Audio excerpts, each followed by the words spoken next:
आइए दोस्तों, आपको हम सिखाते हैं कंकाली रासायनिक समीकरण किसे कहते हैं। तो दोस्तों, अगर इसकी हम परिभाषा की बात करें तो कह सकते हैं कि जब किसी असंतुलित रासायनिक समीकरण को सूत्रों या संकेतों के रूप में लिखते हैं तो वह कंकाली रासायनिक समीकरण कहलाती है। कहने का मतलब, जो भी हमारा समीकरण होगा वो असंतुलित होगा। जो भी दोस्तों हमारा समीकरण होगा, ये यहाँ पे दिया गया है H2 प्लस का O2। दोस्तों देखिए, यहाँ पे H2O बना है। कहने का मतलब इधर हाइड्रोजन 2 है, उधर हाइड्रोजन 2 है, इधर ऑक्सीजन 2 है, उधर ऑक्सीजन दोस्तों 1 है। कहने का मतलब दोनों पक्षों में दोस्तों ऑक्सीजन बराबर नहीं है। हाइड्रोजन तो बराबर है लेकिन ऑक्सीजन बराबर नहीं है। तो इनको जो हम लोग इस तरह के जो समीकरण को हम लोग इस सूत्र के द्वारा दिखा दिए हैं, इन्हीं को कहते हैं कंकाली रासायनिक समीकरण। और दूसरी भाषा में इसको हम लोग असंतुलित रासायनिक समीकरण भी कहते हैं। दोस्तों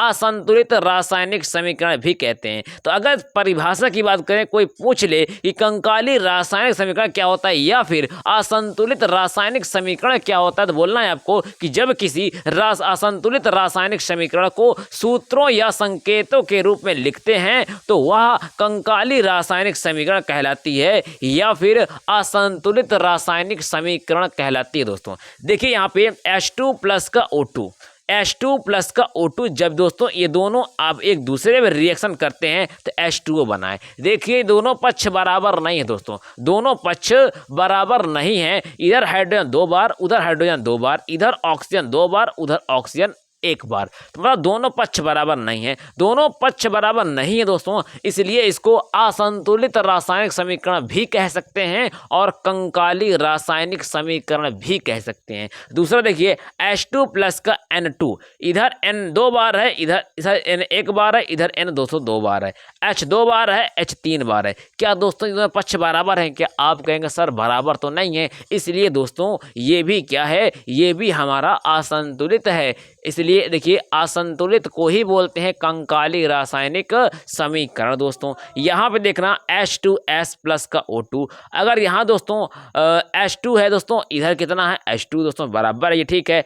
S 1 बार दोस्तों, S 1 बार ठीक है।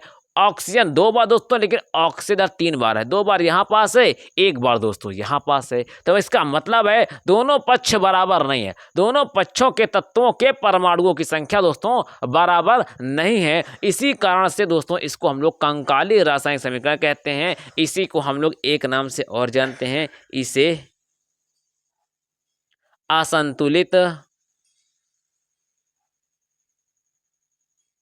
असंतुलित समीकरण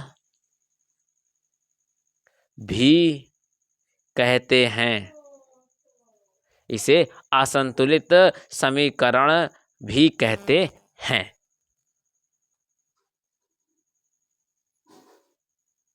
इस तरह से हम लोगों ने कंकाली रासायनिक समीकरण या फिर असंतुलित समीकरण को आराम से बिल्कुल सीख लिया मेरे भाई। ठीक है।